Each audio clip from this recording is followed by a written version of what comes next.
자, 오늘 어제 끝내려고 그랬는데 어제 하다 보니까 반밖에 못했어요. 그래서 51번째 오늘 사사기 강의입니다. 51번째 시간으로 사사기를 마치려고 합니다. 그 어떤 신학자가 쓴 사사기서에 보면 그 제목을 세상 속의 그리스도인 그렇게 정했어요. 책 제목 사사기 강의 세상 속의 그리스도인. 제목 참 잘 정했다고 생각합니다. 이스라엘 백성들이 광야에서는 다른 민족은 잘 보이지 않죠. 광야 자기들 민족들 200만 명만 있습니다. 광야길이 힘들어요. 힘든 길을 가지만 자기들끼리 이렇게 하나님을 섬기고 이렇게 살았는데 약속의 땅인 가나안 땅에 들어가면서는 자기들만이 아닙니다. 거기에 살고 있던 주민들이 있었고 그들이 일으켜는 종교가 있었고 문화가 있었어요. 그래서 거기 땅을 정복하면서 다 멸절하고 없애버리라 그랬는데 이 사람들이 불순종해갖고 그렇게 하지 못하고 결국은 섞여 살게 됐죠. 그래서 이제는 그들이 어디에 살게 됐어요? 세상 속에 살게 됐습니다. 가나안의 문화, 종교 안에 살게 됐어요. 이 문화와 종교의 힘이 얼마나 막강하냐면은 이 칼과 이 무기, 무력, 폭력이 이기지 못해요. 그래서 그 유명한 말을 하자는 역사가들이 로마는 칼로 그리스를 정복했지만은 그리스의 문화에 의해서 정복됐다는 유명한 말을 했습니다. 그러니까 로마가 군사적인 힘이 세가지고 다 정복했죠. 어제 우리 그 수요일날도 공부했듯이 그리스도 다 정복해버렸지만은 결국 로마가 어떻게 되냐면 그리스화 됐어요. 그 문화의 힘이 대단한 거예요. 문화에 의해서 정복이 되어버렸습니다. 여기 온 이스라엘 백성들도 하나님의 백성들이었는데 그 세상 속으로 들어가서 사명이 뭡니까? 세상의 어둠을 비추는 거죠. 열방의 빛이 돼서 그들을 다 어떻게 하나님께로 인도하고 그 죄악으로 물든 땅을 하나님의 거룩한 땅으로 하나님 나라로 이렇게 만들어가는 사명을 받았는데 그들이 그 땅에 들어가서 그 사명을 감당하지 못하고 자기가 더 어두움이 되어버렸어요. 어둠이 돼. 그들의 삶을 오히려 동경하고 부러워하고 그들을 따라가는 그런 죄를 짓고 말았습니다. 사사기 철저히 실패한 이야기가 나오죠. 세상 속의 그리스도인. 여러분도 오늘 예배를 마치면은 세상 속으로 들어가요. 전혀 하나님의 문화가 아닌 강력한 세상 속, 이 자본주의 문화 속으로 들어갑니다. 풍요가 여기 있다고 우리에게 손짓하고 하나님을 버리고 일로 오라고 손짓하는 이 자본주의 사회로 우리가 들어가서 살아야 됩니다. 이 세상 속에서 어떻게 살아야 되는가? 오늘 사사기를 마감하면서 여러분들은 승리하시기 바랍니다. 이 사람들은 들어가서 어떻게 살았어요? 오늘 25절 다시 한번 읽어보겠습니다. 사사기 제일 마지막 장 마지막 절. 사사기의 결론. 좋지 않은 결론. 한번 읽어보겠습니다. 시작.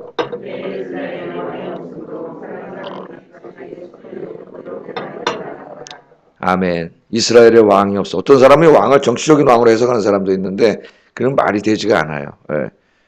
이스라엘의 왕은 항상 하나님이셨고 하나님을 왕으로 하나님 계시죠. 안 계신 게 아닌데 그들이 마음에서 버린 거죠. 하나님을 왕으로 삼지 않고 말씀대로 살지 않았으므로 각각이 다 자기 소견에 오른 대로 살았다. 자기 마음대로 살았다 이거죠. 자기 이익되는 대로 자기 유익되는 대로 자기 행복을 위해서 자기 만족을 위해서 모든 그 결정의 중심이 다 누구예요? 자기라 그랬어요. 자기. 21세기의 가장 강력한 우상은 자기라 그랬습니다. 자기 자신.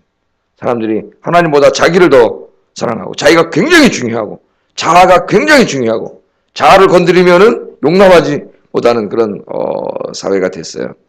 자, 오늘 이 마지막 부분을 어제에서 연결해서 보는데 이스라엘 백성들이 자기의 소견에 오른 대로 살다가 결국은 내전에 휩싸이게 됐습니다. 막 레위인이 첩을 두고, 그렇죠? 그 첩을 두고 또 그 불량배들이 찾아와서 폭력을 행사하고, 여인을 붙잡아다가 밤새 폭행을 저지르고, 또 잘못을 추궁하러 왔더니 자기 편이라고 또 싸우고 그러다 결국 내전이 일어났습니다. 내전이. 가장 비극적인 전쟁이 일어났죠. 우리나라도 내전이 일어났잖아요. 동족끼리 싸움. 저는 이북 사람의 아들이고 저희 아버지는 공산당이 싫어가지고 17살에 살 수가 없어서 이 땅에 내려오신 분인데 하여튼 그 공산당이 들어와가지고 매일 학교로 불러내가지고 공산당 사상교육 시킨다고 매일 학교로 불러내가지고 그래서 견딜 수가 없어 그 17살 때 어머니한테 얘기하고 밤에 내가 잠깐 갔다 오겠다고 내려왔다가 못 올라가 한 게 끝난 거죠. 47년도에 이미 북한은 완전히 공산주의로 돼 있었는데 우리 땅이 좌파 애들이 엉뚱한 소리를 하고 48년에 여기 우리나라가 남한 정권을 세운 것을 다 이 부인하는 이런 일들을 하고 막 그래요. 증인들이 다 있는데 내려와가지고 이 17살에 살 수가 없어서 이렇게 내려왔죠. 그 전쟁이 일어나가지고 여기 내려와서 전쟁이 일어나고 주민등록 중에 왜 2살이 더 돼 있나 살아계실 때 여쭤봤더니 전쟁이 나가지고 50년도에 50년도에 전쟁이 났으니까 47년 17살이 넘어서 한 20살 전쟁이 났는데 군대 갈 나이가 안 돼가지고 나이를 올렸다 올리셨 2달 군에 가시려고 우리 애국자예요. 군에 가셔가지고 전투에 참여를 했는데 그때 이제 나이가 어리니까 이제 장교놓고 하사관으로 가가지고 전투에 참여했죠. 그래서 그 전투에 참여한 6.25 사변 때 참여한 공로로 돌아가신 지금 동작동 국립묘지에 우리 어머니와 함께 계시니까 그제도 갔다 왔는데 참 좋더라고요. 거기 계시니까 대우도 해주고 이렇게 계시니까 참 좋아요. 그게 내전을 싸워서 우리나라 참 불행한 민족이죠. 예?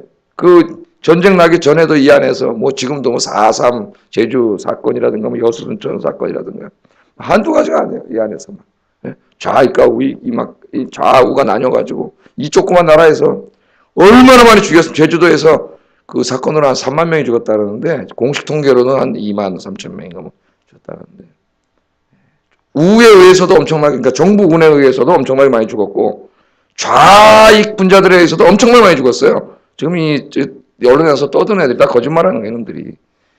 양쪽에 의해서 엄청나게 많이 죽었어요. 그리고 그 사건은 4월 13일날 47년인가 8년인가 4월 13일날 그 김달순이라고 하는 남로당 그 좌익 분자에 의한 남로당 폭도들이 제주도 12개 파출소로 피어가면서 일어난 사건이 100% 분명한데도 그런 얘기를 하나도 하지 않아요. 그렇게 하면서 이제 토벌 이런 게 이루어지면서 정부군에 의해서 엄청나게 많이 죽었는데 공산당이 뭔지도 모르는 사람도 많이 죽은 거죠. 그리고 거기 안에 보면은 뭐 하여튼 난리가 났었다는 거 아니에요. 한 달만 있으면 새 시대가 온다 그래갖고 제주도가 막 난리 나고 한 달만 있으면 새 시대가 뭐예요. 좌익분자들 갖다 삐라붙이고 김일성 만세, 남로당 만세, 박헌영 만세 난리가 났을 때는 제주도에 그 당시 이런 거 다 빼고 말도 안 하잖아요. 지금 교과서에도 다 빼버리고 정부군에 의해서 죽은 것만 얘기하잖아요. 솔직히 얘기해야 됩니다. 우리가 좌익 남로당이 이렇게 폭동해요. 거기에 이제 정부가 진압을 하는 과정 속에서 공산당을 모르는 민간인 무고한 사람도 많이 죽었어요. 그러니까 이것에 대해서 우리 정부가 잘못했다 이야기하고 국가의 공권력이 잘못 사용된 걸 이야기해야 됩니다. 그리고 그들이 명예를 회복시켜주고 그렇게 해야 되지만 이 좌익에 의해서도 엄청나게 많이 죽었어요. 좌익에 의해서. 어떤 사람 자기 뭐 작은 아버지 있는 거 다 잡혀서 죽었다래. 경찰이라 끔찍하게 죽고 이것도 다 같이 이야기를 해야 돼요. 같이. 그래서 역사는 정확하게 평가를 해야 됩니다. 역사는 역사가에 의해서 써지는 소설책에 불과해요. 역사책이라고 하는 게. 어떤 사람이 쓰냐에 따라서 역사가 완전히 달라져요. 역사 왜곡 이런 게 일어나면 안 되겠죠. 그래서 이것을 정확하게 우리가 이야기를 해야 됩니다. 그래야 이 아픔을 치유할 수가 있어요. 억울한 사람은 국가에서 보상해주고 명예를 회복시켜주고 철저히 공산주의 혁명을 일으킨 사람들은 그걸 밝혀내야 돼요. 우리가. 이게 참 우리 이 사회에 안타까워요. 안타깝습니다. 이 전쟁이 일어나고 우리가 이 아픔을 다 알잖아요. 예? 다 죽였어요. 우리가 다 보여주는 거예요. 미국이라는 나라도 남북전쟁이 일어나가지고 자기들끼리 엄청나게 많이 그 안에서 죽이고 그렇게 해서 그 국가가 세워지지 않았습니까, 여러분? 그래서 이런 일들은 무슨 내가 좌니 우니 무슨 내 고향이 어디니 이런 생각을 가지고 있으면 정말 무지몽매한 사람이 돼요. 역사 정확한 객관적인 사실을 우리가 다 알지는 못하지만 최대한 우리가 객관화하려고 노력하는 게 역사고 우리가 같이 우리가 찾아가야 됩니다. 그래야 이 아픔도 우리 사회 아픔도 치유하고 우리 민족이 하나가 될 수가 있어요. 안 그러면 해결이 되지가 않아요. 오늘 여기도 이제 보면 해결을 하겠다고 모였어요. 다 죽여가지고 왜 이렇게 죽였습니까? 자기 민족을 끔찍하게. 여자들 아이들까지 다 죽이고 불태우고 이 폭력이 엄청난 폭력을 놔가지고 다 죽이고 600명 남자들 600명밖에 안 남고 다 죽여버렸어요. 이 잔인한 폭력이. 폭력은 한번 사용되기 시작하면은 이게 걷잡을 수가 없습니다. 예? 다 마찬가지예요. 제주 사건 같은 것도 600명밖에 안 남았어요. 그 이제 끝내고 나니까 후회가 해결했어요. 야 이거 우리가 너무했다. 이거 하나님이 12지파로 나눠가지고 12지파 야곱의 12아들에게 복을 줘서 언약 백성으로 삼았는데 한 지파가 무너지게 됐다 이거예요. 예? 여자들도 다 죽여버렸으니까. 이거 어떡하지? 저 사람들? 예? 그럼 자기 딸들을 주면 되는데 자기 딸들은 왜 못 줘요? 말씀해 보니까. 전쟁에 나갈 때 맹세를 했대잖아요. 자기들 앞에. 앞으로 베냐민 사람하고 사돈을 삼으면 저주를 받을지어다. 이러고 전쟁에 나갔다는 거 아니에요. 그냥 자기 딸은 못 줄 수가 없다는 거야. 자기들이. 성급한 맹세를 하고, 그래서 첫 번째 했던 방법이 뭡니까? 이 총회에 참여하지 않고 전투에 참여하지 않은 사람이 누구냐? 찾아봤더니 길르앗 야베스. 길르앗 야베스 사람들이 참여하지 않았어요. 그래가지고 장로들이 뭐라고 결정했어요? 여기 가가지고 다 쳐 죽이고 처녀들만 잡아다가 베냐민 사람에게 아내를 주자. 그래가지고 1만 2천 명이 여기로 쳐들어가가지고 자기 동족간에 또 쳐 죽이기 시작했어요. 우리 민족이 계속 이래왔기 때문에 어떻게 보면 너무 비슷해요. 우리 역사하고. 그래가지고 또 들어가서 다 죽여버렸어요. 10절, 11절 한번 읽어보겠습니다. 10절, 11절. 시작.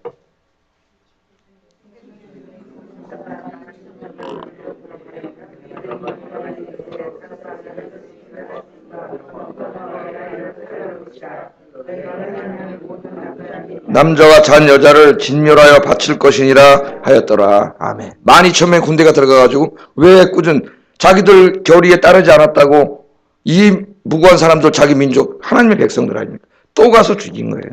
이미 폭력을 사용하는 데 익숙해진 사람은 힘의 논리에 빠집니다. 또 가서 폭력을 행사하는 거예요. 다 죽여버렸어요. 그리고 시집 안 간 처녀 400명만 살렸습니다. 그래서 400명을 베냐민 사람들에게 어떻게 했어요? 아내로 줬는데 그래도 몇 명이 모자라요? 200명이 또 모자라잖아요. 네? 이런 방법으로 줬어요. 여러분, 그들은 항변할지 모릅니다. 12지파가 다 무너질까 봐 우리가 어쩔 수 없이 그랬습니다. 어쩔 수 없이. 하나님 앞에 어쩔 수 없이는 없습니다. 그걸 아셔야 돼요. 어쩔 수 없이 내가 그랬습니다. 뭘 어쩔 수 없이 그래요? 하나님이 하지 말아야지. 네?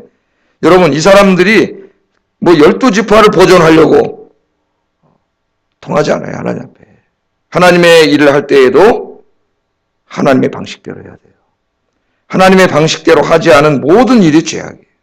그러니까 뭔 일을 할 때도 우리는 항상 하나님이 기뻐하시는 일을 해야 됩니다. 그러면은 여러분 어떻게 해야 되겠어요? 이 사람들이. 군대를 보낼 게 아니고 이 길르앗 야베스에 누구를 보내야 되겠을까요? 네? 정말 이 사람들이 이성을 차리고 하나님을 두려워하는 사람들이었다면 아마 대제사장과 이스라엘 연합 중에서 존경받는 덕망 있는 신앙 있는 사람들을 대표로 보냈을 것 같아요. 제가 여기 책임자라면. 그래서 가서 길르앗 야베스 사람들 대표를 모아놓고 자초지종을 다 이야기하고 지금 이렇게 돼서 베냐민 지파가 멸망하게 됐는데 우리를 전쟁에 참여한 사람들은 하나님 앞에 맹세를 저주 맹세를 해가지고 딸을 주고 싶어도 못 주니 당신들은 총에 참여하지 않고 이 결의에 참여하지 않았으니까 당신들이 좀 베냐민 사람들하고 사돈을 삼아라. 네? 저 사람에게 딸을 아내로 주면 어떻겠니? 이렇게 해서 이 문제를 해결했으면 얼마나 아름답게 해결이 됐을까요? 우리 교회 안에 이런 분들이 많아지기를 주의 이름으로 축복합니다. 교회 안에 이렇게 신앙과 인격을 갖추고 어떤 일을 결정하거나 해결할 때 늘 기도하면서 하나님이 기뻐하시는 성경적인 방법으로 해결하려고 하는 사람들이 있을 때 그 공동체가 얼마나 아름다워지겠어요. 그것이 문제가 생기는 교회와 생기지 않는 교회 차이예요. 차이. 그래서 오늘 새벽에 기도하러 오신 우리 장로님들을 비롯해서 우리 성도님들이 바로 이런 훌륭한 신앙인들이 되시기를 주의 이름으로 축복합니다. 늘 하나님이 기뻐하시는 방법을 우리가 찾아야 된다. 우리나라도 마찬가지죠. 자꾸 좌우로 분열을 갈라지게 하지 않고 우리 그리스도인들은 어떻게 돼야 돼요? 좌도 우도 우리나라 백성이에요. 다 하나님의 백성들이. 우리 어떻게든지 서로 사랑하고 용서하고 하나가 되게 하는데 우리가 노력을 해야지. 이걸 편가르고 자꾸 복수하고 보복하다 보면 끝이 없습니다. 욕보고 웃으면 신수출이라 그런 말이 있어요. 새로운 원수를 갚을 쯤에 또 다른 원수가 나타난다. 내가 저 사람의 원수를 갚을 땐 기분 좋지. 예? 이 권력이 계속 갑니까? 좀 있으면 뒤집혀요. 저쪽에 정권 잡으면 가만히 있겠어요, 이제? 다 죽이는 거예요, 또. 그럼 이쪽에 또 정권 또 욕보고 웃으면 신수출이라. 이 말 우리가 기억해야 돼요. 하나의 원수를 갚으면 또 다른 원수가 나와요. 이 조그만 나라에서, 예? 얘 조그만 나라, 그것도 난 반동강 나가지고, 여기서 이러는 우리 대한민국 너무 안타깝습니다. 너무 안타까워요. 그래서 여러분, 우리 그리스도인들이 이 교회뿐만 아니라 이 민족의 하나됨을 위해서도 사랑과 평화를 위해서도 힘쓰고 기도하시는 여러분 되기를 주의 이름으로 축복합니다. 그리스도는 1000만 명이라고 하는데 우리는 다 누구 편이라 그랬어요? 누구 편 되자 그랬어요, 어제? 하나님 편이래, 하나님 편. 아셨죠? 난 무슨 뭐 내 고향 편도 아니고 내 무슨 내 정치 지지하는 사람 편도 아니고, 예? 하나님 편입니다. 하나님 편이면 하나님 편에 서요. 하나님이 뭘 기뻐하시나를 생각하고 이제 우리가 이런 모든 진영 논리를 극복해야 돼요. 이건 그리스도인들이 하나님 편에 서서 하나님 기뻐하시는 일만 하시기를 주의 이름으로 축복합니다. 자, 그래도 200명이 또 모자라요. 예? 200명이 또 모자라. 그래서 이번에 어떻게 했어요? 하여튼 점입가경이에요. 점입가경. 제가 제목을 원래 점입가경이라 하실까 이랬어요. 점입가경. 장로들이 또 모였습니다. 이거 어떡하지? 200명이 모자란데? 그러니까 또 한 사람이 기가 막힌 또, 예? 기가 막힌 이 해결책을 제시하는데, 해결책을 제시할 때 어떻게, 우리는 뭐예요? 잘 들어봐야 돼요. 제일 먼저 뭘 고려해야 됩니까? 저 사람의 말이 하나님이 기뻐하시는 방법일까? 이걸 생각해야 돼요. 저렇게 하면 일이 쉽게 해결되겠는데? 그런 게 아니고, 제일 중요한 게 뭐예요? 먼저 하나님이 기뻐하시는 방법이니까. 그걸 먼저 생각을 해야 돼요. 어떻게 했느냐? 야, 이번에 저 실로라고 하는 마을에 보면은 축제가 열려요. 마을 축제가. 신앙 축제가 열리는데, 그 실로에는 축제가 열릴 때 밤에 그 여성들이, 그 마을 여성들이 다 나와서 축제에 참여해가지고 막 거기서 춤을 추고 이렇게 하나님 앞에 즐겁게 하는 축제 시간이 열린다는 거예요. 그때 베냐민 사람 200명에게 뭐라 그랬어요? 그 포도원 곁에 딱 숨어 있다가, 예? 갑자기 튀어나와가지고, 뭐 납치하라는 거죠. 아가씨들 납치해가지고, 우리나라는 옛날에 보쌈, 아가씨들 납치해가지고 끌고 가서 강제로 아내로 삼아라. 이런 계획을 세웠습니다. 19장 21절 한번 읽어보겠습니다. 21절 시작. 또 이르되 보라 베델 북쪽 르보나 남쪽 베델에서 세겜으로 올라가는 큰 길 동쪽 실로에 매년 여호와의 명절이 있도다 하고 베냐민 자손에게 명령하여 이르되 가서 포도원에 숨어보다가 실로의 여자들이 춤을 추러 나오거든 너희는 포도원에 나와서 실로의 딸 중에서 각각 하나를 붙들어 가지고 자기의 아내로 삼아 베냐민 땅으로 돌아가라. 아멘. 이 기가 막힌 이 결정을 누가 한 거예요? 이스라엘의 지도자들이 모여서 한 거예요. 지도자들이. 이 기가 막힌 결정을 하여튼 우리 장로교 총회에서 일제시대 때 뭘 결정했어요? 목사님들이 모여서. 목사님 장로님들이 모여가지고. 신사참배를 결정했어요. 그럼 이스라엘 총회에서 지금 이런 정말 이 말도 안 되는 결정을 하는 거예요. 목사들 장로들이 모여서 신사참배는 국가에 대한 그냥 예의일 뿐이다. 이런 일본 정부에 아부하고 살아남으려고 총회가 이 참 우리 장로교총회 제일 부끄러운 결정을 해버렸어요. 신사참배를 결정한 게 예수교 장로의 총회라는 걸 알아야 됩니다. 총회. 목사들 장로들이 모여서 결정한 거라는 걸 알아야 돼요. 여기 지금 지도자들이 모여가지고 이런 결정을 했어요. 여러분, 여기 나오는 아가씨들이 자기 딸들이라면 이렇게 했을까요? 자기 딸들 아니거든. 관계없는 사람들이거든. 예? 자기 딸들이면 이렇게 안 했겠죠. 응? 이 축제에 나온 여성들의 인격과 여성들의 마음은 다 무시해도 되는 겁니까? 우리가 그 시대에 돌아가서 그 축제 나갔던 그 젊은 여성들이라고 생각해 보세요, 내가. 응? 이미 이 여성들 중에는 정원한 사람들이 있을 수도 있습니다. 또 마을에 사랑하는 사람들이 그 정도 나이가 됐는데 결혼을 약속한 정혼까지 안 했더라도 그런 사람들이 있을 수도 있어요. 네? 그런 사람들이 다 있을 수도 있는데 누가 축제 때 하나님의 축제 때 나와서 즐겁게 하다가 알지도 못하는 깡패 같은 놈들한테 붙잡혀가지고 강제로 폭행을 당하고 아내가 되는 이런 일을 누가 하려고 하겠어요. 네? 그런데 이걸 결정해버린 거예요. 왜? 자기는 딸도 아니고 자기 관심도 없어요. 네? 실로 사람들이니까 가서 잡아가라 이런 결정을 이런 폭력과 납치와 이런 강간과 이런 것들을 그냥 결정을 한 거예요. 그런데 오늘 말씀을 보면은 그거에 대한 아무런 거부감이 없어요. 이 사람 왜? 이미 죄악에 익숙해졌습니다. 어제 제가 익숙해지는 것에 대해서 설교를 했죠. 좋은 것에 또 익숙한 의미가 있지만 죄악에도 익숙해지고 나쁜 것에 익숙해진다고. 죄악이 익숙해지면 우리는 밤 9시 뉴스를 보면서 살인사건, 무슨 사건, 뭔 사건 맨날 보면서도 아무렇지도 않아. 왜? 너무나 많이 봐왔던 거. 사람도 너무 많이 죽고 잔인하게 죽이고 너무 익숙해 있어요. 우리 마음이 그만큼 타락해 있는 거예요. 아무런 것 없이 이런 일을 하고 말았습니다. 자, 왜 그렇게 됐을까요? 이 일에 대해서 도덕적인 평가를 내리지 않는 것 같지만 결국 이 일을 다 설명하고 사사기를 다 마지막으로 마치는 마지막 말씀에 뭐라 그랬어요? 아까 25절에. 다시 한번 25절 읽어보겠습니다. 시작.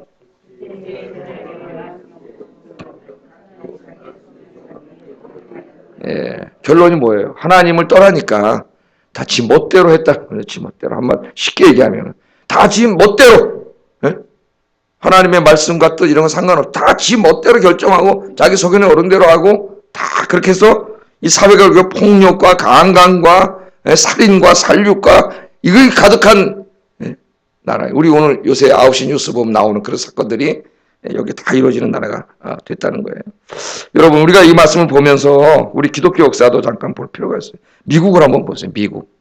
미국은 가장 경건하다는 청교도들이 이 새로운 땅으로 나와서 세운 나라입니다. 종교의 자유를 가톨릭이 하도 박해를 받으니까 종교의 자유를 찾아서 메이플라워를 타고 청교도들이 넘어온 거죠. 미국으로. 미국 땅에 넘어서 왔어요. 미국에 도착해가지고 이 사람들이 얼마나 경건한 사람들이냐면은 자기 집과 학교와 관공서 이런 것을 짓기 전에 먼저 교회를 짓습니다. 자기 집을 짓기 전에 먼저 교회를 짓어요. 그래서 하나님께 예배를 드렸어요. 그 배를 타고 대서양을 건너올 때는 달력이 없잖아요. 그 날짜를 잊어먹을까봐 병에다가 단추나 돌을 집어넣어가지고 날짜를 셌어요. 왜? 주일을 범하지 않으려고. 그래서 그 주일을 세가지고 주일날 예배를 드렸어요. 그러니까 얼마나 기뻐했겠습니까? 하나님께서. 땅에 도착해서는 자기 집 짓기도 전에 먼저 교회를 짓고 하나님을 예배하는 일을 중요하게 여겼죠. 이북 사람들이 여기 우리나라로 내려와가지고 제일 먼저 여러분 저 자기 집 뭐 이런 거 하기 전에 저 을지로에다가 천막 짓고 교회 짓고 예배 드렸어요. 그게 영락교회예요. 그 하나님 복을 받았어요. 그 후손들이 다 복을 받고 자기 죽기도 전에 내려와서 예배를 드려요. 한경지 목사님 그 신우이주 제2교회라고 저희 아버님이 거기 주일학교를 다니셨다 그러더라고. 한경지 목사님. 거기 내려오셔가지고 교회를 세워서 이북 그 피난민들하고 같이 교회를 하고 그러지 않았습니까? 예? 이렇게 경건한 사람들이 하나님의 복을 주시고 미국이 그들이 세운 나라 세계 최강이 되게 하셨어요. 최강. 그런데 20세기에 들어오면서 미국 사람들이 점점 돈 버는데 부모들이 신경 쓰는 바깥에 다 나가고 아이들 신앙교육 시키지 않고 이러다 하나님을 떠나가지고 다 자기 소견에 오른 대로 살기 시작했습니다. 미국이 어떻게 됐나요? 지금 술과 마약과 폭력과 살인과 간음과 음란이 가득한 딱 사사기가 됐잖아요. 그대로 지금 아이 다 총기를 가지고 사람 애들 학교 와서 총을 쏴서 애들 막 죽이는데도 총기 규제를 못해요. 왜? 총기 팔아서 먹고 사는 사람들이 너무나 많고 이 사람들이 국회의원을 다 이게 로비, 미국은 합법적인 로비가 가능하잖아요. 우리나라는 금지되어 있지만은 합법적인 로비가 가능해요. 미국은 이익단체들이 국회의원 로비하는 게 가능하다고. 가능해가지고 이걸 막지를 못해요. 막지를. 이렇게 사람이 많이 죽는데도 요새 고등학교 애들까지 다 나와서 총기 금지하라고 떠드는데도 이걸 막지를 못하는 총으로 쏴서 죽이는 나라가 미국이 되고 말았습니다. 그래서 제가 미국에 있을 때 한번 텔레비를 들어봤더니 그 미국의 아버지들이 이거 뉴욕 광장에 새까맣게 모여 수만 명이 모여가지고 기도해야 하는 장면을 그 텔레비전에서 보여주더라고요. 그 운동의 시작이 뭐냐면은 Promise Keepers, 약속을 지키는 사람들. 미국의 크리스천 아버지들의 회개운동이에요. 우리가 가정을 버리고 자녀들을 신앙으로 교육시키는 것을 우리가 다 하지 못하고 돈 벌러 나가서 세상에 이루고 있는 동안 우리 가정이 다 무너졌다는 거예요. 아이들이, 우리 새끼들이 다 뭐하네 지금 나가서. 우리 아이들이 나가서 왕따시켜 폭력적으로 싸우고 지금 얘네들이 나가서 술 먹고 마약에 빠지고 이걸 다 지금 우리 아버지가 잘못했다는 거예요. 우리 아버지들이. 하나님 말씀하신 대로 아버지들이 어떻게 하라 그랬어요? 하나님 앞에 거룩한 투성을 들고 기도하라 그랬죠. 나와서 기도하러 모인 거예요. 그 운동이 지금도 계속되고 있습니다. Promise Keepers. 우리가 가족을 돌봐야 되겠다. 우리 가족을 신앙으로 다시 잡아야 되겠다. 우리 자녀들을 말씀으로 다시 붙들고 하나님을 예배하는 자녀들로 만들어야 되겠다. 그런 운동이에요. 그 미국이 그런 운동이 여기저기 일어나면서 유럽 교회는 다 무너졌지만 미국 교회가 한쪽으로 무너지지만 한쪽으로는 다시 부흥하고 있어요. 여러분도 아시잖아요. 그죠? 한쪽으로 다 무너지는 게 다 무너져서 없어요. 큰 교회가 하는데 한 20명 노인네밖에 없어요. 이미 다 없어졌어요. 그러나 새로운 교회들이 또 막 부흥하기 시작해요. 이런 운동들이 막 일어났습니다. 오늘 우리에게 필요한 게 아닌가. 우리 엄마들이 아빠들이 하나님께로 돌아가서 하나님께 무릎을 꿇고 가정이 하나님께 모여 예배를 드리고 우리 자녀들의 신앙을 돌보고 하나님께로 돌아갈 때입니다. 여러분 사사기의 주제 중에 사사기는 인간들의 어둡고 소망 없는 모습을 우리에게 계속 보여주기도 하지만 또 한편에서는 소망의 모습을 보여주시는데 그게 뭐냐면 하나님 우리를 사랑하신다는 거예요. 그렇게 죄를 짓고 또 죄를 짓고, 용서해주면 또 죄를 짓고, 사사기. 계속 공부했죠. 용서해주면 또 죄를 짓고, 용서해주면 또 죄를 짓고. 그렇지만 하나님이 끊임없이 용서해주시는 하나님의 모습을 우리가 보잖아요. 그죠? 예? 사사기 패턴이 뭐예요? 이스라엘 백성들이 우상숭배하고 죄악을 범하면 하나님의 사랑의 매를 드세요. 그럼 또 잘못했다고 하나님 앞에서 회개하고 살려달라 그러면 하나님이 어떻게 하십니까? 사사를 보내서 그들의 죄를 용서하시고 몇십 년 동안 또 평안을 주시고 복을 주시고 이런 패턴이 계속돼. 우리 같으면 3번 하면 그냥 이제는 내가 안 봐준다 그럴 텐데 하나님이 계속 용서해요. 우리의 소망은 우리를 사랑하시는 하나님이세요. 하나님이 우리를 사랑하십니다. 지금은 우리가 다른 거 할 때가 아니에요. 하나님께로 돌아갈 때입니다. 우리 부모님들이 먼저 돌아가고 우리 가정이 하나님께로 돌아갈 때예요. 그래서 여러분 하나님 앞에 더욱더 기도하고 사사기의 이 어두움 속에 우리가 있지 아니하고 하나님이 우리에게 주신 열방의 빛의 사명을 감당하면서 온 가족이 손잡고 기도하며 예배하며 말씀대로 살아가시는 아주 복된 여러분들의 가정이 되시기를 주의 이름으로 축복합니다. 기도하겠습니다. 말씀을 생각하면서 기도하겠습니다. 내 소견에 오른 대로 살지 않게 하시고 내게 이익되는 대로 살지 않게 하시고 오늘 사사기를 마지막 마치면서 항상 하나님의 뜻을 먼저 구하게 하소서. 하나님이 기뻐하시는 일인가를 먼저 구하게 하소서. 두 번째는 현재 나의 삶을 돌아보고 나의 가정을 돌아보고 하나님 앞에 부끄러운 것들 잘못된 것들 다 버리고 삶의 모든 부분에서 하나님께로 돌아가는 오늘 하루 첫 시작이 되게 하여 주시옵소서. 같이 기도하겠습니다.